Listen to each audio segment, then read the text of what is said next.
زلف تری دے کنڈل سونے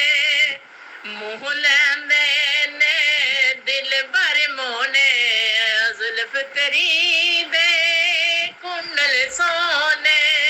منہ لیندے نے دل بر مونے او چند سدا لکدا پھرے تیرے مکھ دیاں ویکھ رشنائیاں بھی باؤچی شان والے آج تو آئیوں تے بہار آئیاں ہوئے اللہ نوے پیارا لگنا ہے تائیوں رب نے بھی خوشیاں منائیاں ہوئے رب شریف دے آسر دارا آمن پاک دیا دل دارا ہوئے رب شریف دے آسر دارا آمن پاک دیا دل دارا تیرے جیا نت نت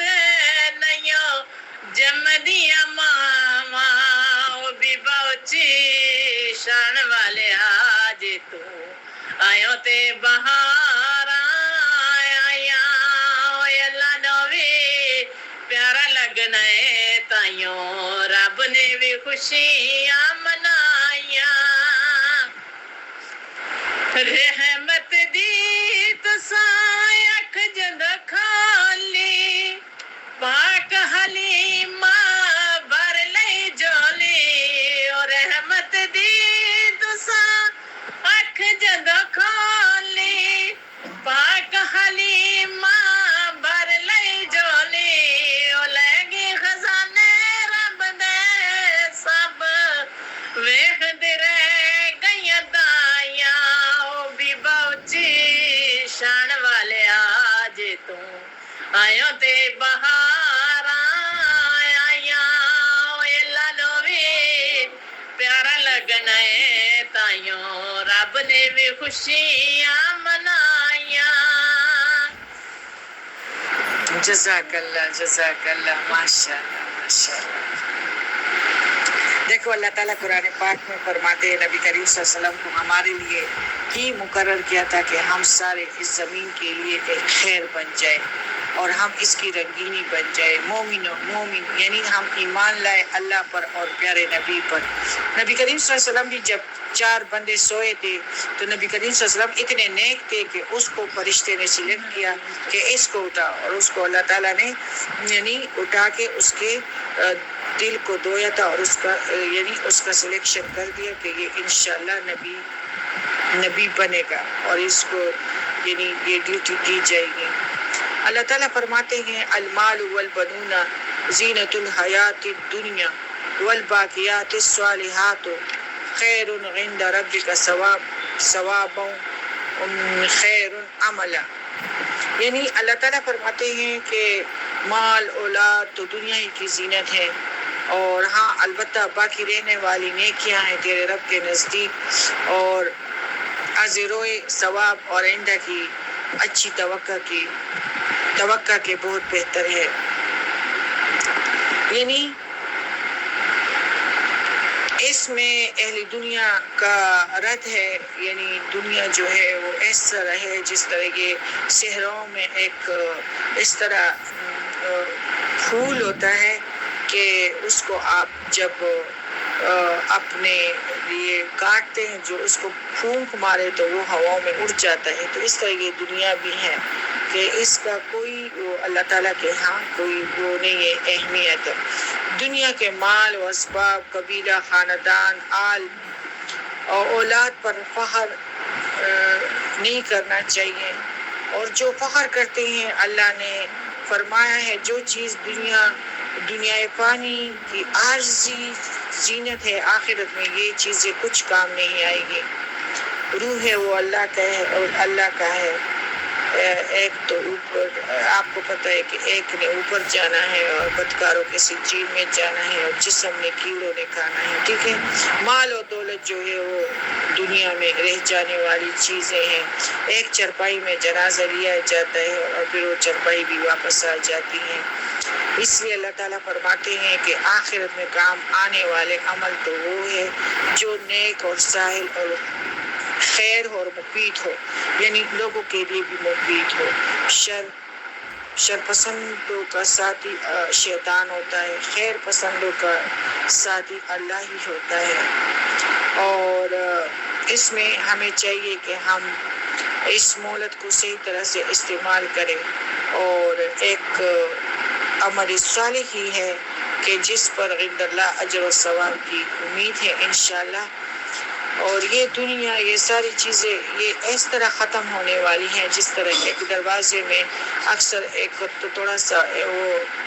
روشنی نظر آتی ہیں اور اس میں زرات بھی نظر آتے ہیں، لیکن ان کو نہ آپ مٹی میں بند کر سکتے ہیں نہ دامن میں سمیٹ سکتے ہیں۔ یہی چیزیں ہیں، یہی رنگینیاں ہیں کہ اسی طرح یہ اس کو مضبوطی سے بھی تامو تو یہ نہیں اس کو آپ تام سکتے۔ برقرار رہنے والی چیز جو ہے وہ خیر ہے۔ اللہ تعالیٰ فرماتے ہیں کہ خیر مومن اس طرح جمع کرتے کہ اس کو میں لکھتا ہوں، اگر وہ زمین کی تہ میں بھی ہو تو اس کو خیر کو میں نکالتا ہوں، مجھ سے کوئی جگہ چھپی ہوئی نہیں ہے۔ لیکن کسی سے مدد، کسی سے شکریہ کی امید نہ رکھو، کسی سے مہربانی کی امید نہ رکھو۔ اللہ تعالیٰ فرماتے ہیں تم میرے ہو، میرے قرآن پاک کو مضبوطی سے پکڑو، تم کبھی بھی ختم نہیں ہوں گے، اور میں تیرا ہوں اور تو میرا ہے۔ میں نے تمہارے خیر کو لکھ دیا ہے، اور کسی کی مطلب کردار سے یا فساد سے غمگین نہ ہو، کیونکہ میں نے مومنوں کے لیے سب کچھ جمع کر کے رکھا ہے۔ ان کے لیے جنتیں ہیں، ان کے لیے آرام سے میرے پاس قبر ہے جو اس کا اس طرح بستر ہے، اتنا چمکیلا ہے اور اتنی یعنی ایک روشنی ہے کہ اس روشنی، اس نور میں بھی ان کو نیند آئے گی جب دنیا میں روشنی کی وجہ سے نیند نہیں آتی۔ اللہ تعالیٰ فرماتے ہیں تمہاری ساری چیزیں میرے ساتھ ہیں، میں نے لکھ دیے ہیں، بندوں کے رویوں سے مایوس نہ ہو۔ جو بندے نہ مانے تو اس کے نہ ماننے کی وجہ سے تم لوگوں کو دگنا جگنا، یعنی تمہارے باقیات و صالحات جو ہے دگنا چگنا میں اس کا تم لوگ خوف زدہ نہ ہو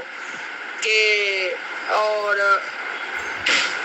کسی کو لکھ کے بھی نہ دو کہ میں نے تمہارے ساتھ یہ کام کیا ہے، کسی کو کہو بھی نہ، خوف زدہ کبھی نہ ہو۔ میرے پاس ہے نا، میرے پاس ہے سب کچھ، میں نے لکھا ہوا ہے، لیکن زمین پہ فساد کرنے والے نہ بنو اور فسادی کرنے والوں کی طرح نہ ہونا، کیونکہ مومن جب میرے سامنے لائے جائیں گے تو وہ بہت ہی حشاش پشاش چہروں والے ہوں گے، اور جو دنیا میں فساد کرتے تھے تو ان کے چہروں سے جس طرح گاؤں کے لوگوں کا پتہ چلتا ہے، اور آرام اور جو صحیح یعنی جو سہولتوں میں ہے ان کے اسکنوں سے پتہ چلتا ہے۔ تو ایک تو فسادیوں پہ، قبر پہ بھی اور نزاع کی گھڑیوں میں بہت کچھ نافرمان لوگوں پہ گزرا ہوا ہوگا، اور ایک قیامت میں بھی پروٹوکول کے ساتھ فرشتے نہیں لائیں گے لیکن زنجیروں میں جگڑے ہوئے ہوں گے، اور مومنوں کو اللہ تعالیٰ بالکل پروٹوکول کے ساتھ ان کے پیچھے آگے پیچھے فرشتے ہوں گے اور وہ ان کے ساتھ آتا ہوگا۔ اللہ تعالیٰ فرماتے ہیں کہ ان کو میں کہوں گی کہ تجھے خیر سے کس نے منع کیا تھا، تو وہ پریشان ہو جائیں گے کہ یا اللہ یہ شیطان تھا، اس نے ہمیں منع کیا تھا۔ شیطان خود کہے گا کہ میں تو خود رب العالمین سے ڈرتا تھا، میں تو تمہارے کان میں ایک بات کو ڈال دیتا تھا، باقی نافرمانی کا کام تیرا ہی تھا اور تو اس پہ جم جاتا تھا۔ تو اس لیے شیطان کی اطاعت اور دوستی کو نہیں اختیار کرنا چاہیے، اور ظالموں میں اپنا نام نہیں درج کرنا چاہیے، کیونکہ شیطان ہمارا ازلی دشمن ہے، اور ہمیں اللہ تعالیٰ سے مدد مانگنی چاہیے۔ اللہ تعالیٰ ہی ہمارا پروردگار ہے، اور اللہ تعالیٰ ہمیں شیطان کی اذیتوں سے بچا کے رکھے۔ شیطان انسان کو رسوا کرتا ہے، فسادی بناتا ہے، اور آج کل ہم لوگوں نے جو ساری چیزیں ہیں وہ شیطان کی اختیار کیے ہوئے ہیں، اور مخلوق ہم رب کے ہیں، وہی ہمارا سب کا مالک ہے، لیکن پھر بھی اس نے بہت سارے انسانوں کو گمراہ کیا ہے اور جنت اور اللہ تعالیٰ کی رضا سے محروم کیا ہوا ہے،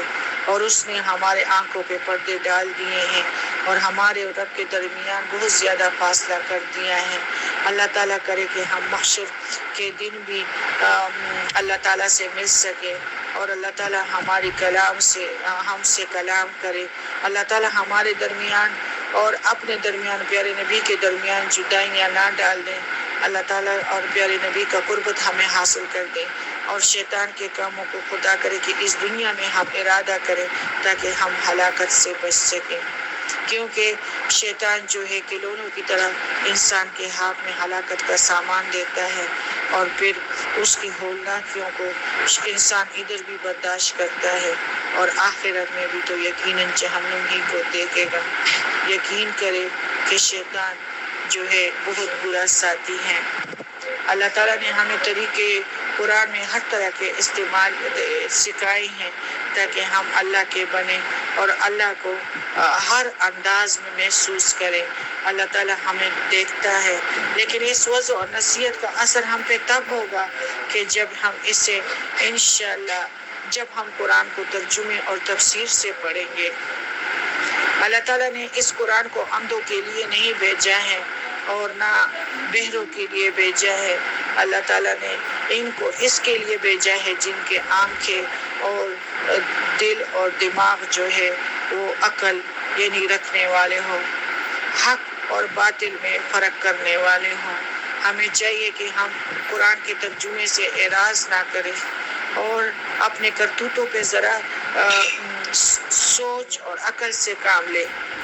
اور ہمارے جو شیطان نے کانوں میں پردے ڈالے ہیں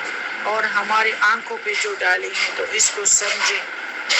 اگر اس کو ہم دور کرنا چاہیے تو ہمیں چاہیے کہ ہم قرآن کو سمجھنا شروع کریں، سننا شروع کریں، اور اسی سے ہمیں یہی اللہ کی دوستی کا راستہ ملے گا، اور ہمیں انشاءاللہ اللہ کی طرف انشاءاللہ راستہ جو ہے وہ آسان کر دے گا۔ ہدایت کا راستہ اپنانے کے لیے جو ہے وہی لوگ تیار ہوتے ہیں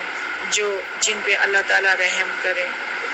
اور بہت سارے لوگ اب بھی قرآن کے سننے کے لیے تیار نہیں ہیں۔ بہت سارے بوڑھے مرد عورت بھی نہ ترجمے کے ساتھ سمجھتے ہیں اور نہ سوچتے ہیں، 8 قرآن پاک ختم کرتے ہیں، لیکن کبھی بھی یہ نہیں کہا کہ دوسرے گھر میں ترجمہ ہے اس کو سنتے ہیں تاکہ ہمارے حالات بدل جائے، اور ہمارے جو مہلت کی گھڑیاں ہیں یہ تو جلدی ختم ہونے والی ہیں۔ آپ کو پتہ ہے جب گھر میں ایک بچہ پیدا ہوتا ہے، پہلے وہ نہیں ہوتا، پھر وہ بچہ آتا ہے، پھر اس کے ساتھ اتنا دل لگ جاتا ہے، پھر آپ کو پتہ ہے پھر ایک قسم کی رخصتیاں ہیں، جدائیاں ہیں، اور ان چیز سے ہم کبھی فرار نہیں ہو سکتے۔ اللہ تعالیٰ نے ہمیں راستہ بچاؤ کا دکھا دیا ہے، وہ قرآن پاک ہے۔ ہمیں چاہیے قرآن پاک سے ہم ہدایت کا راستہ دیں، ہمیں چاہیے کہ ہم کو قرآن کو سمجھیں اور اس کو سنیں تاکہ ہمارے لیے جو اللہ تعالیٰ کا ملاقات ہے وہ آسان ہو جائے، ہمارے لیے جو رب نے جنتیں تیار کی ہیں تاکہ ہم اس مہلت کے دنوں میں اپنے لیے جو ہے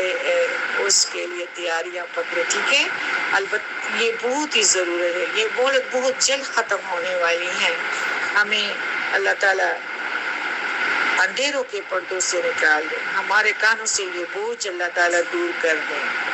عظیم قرآن ہے، اللہ تعالیٰ کرے کہ ہم اپنے اوپر ظلم عظیم نہ کریں۔ سبحانک اللہم بحمدک اشہد ان لا الہ الا انت استغفرک و اتوب الیک۔ یا رب العالمین ہمارے لیے قرآن پاک کے سمجھنے کی اور سننے کی توفیق عطا فرمانا۔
بند ہو رہا ہے.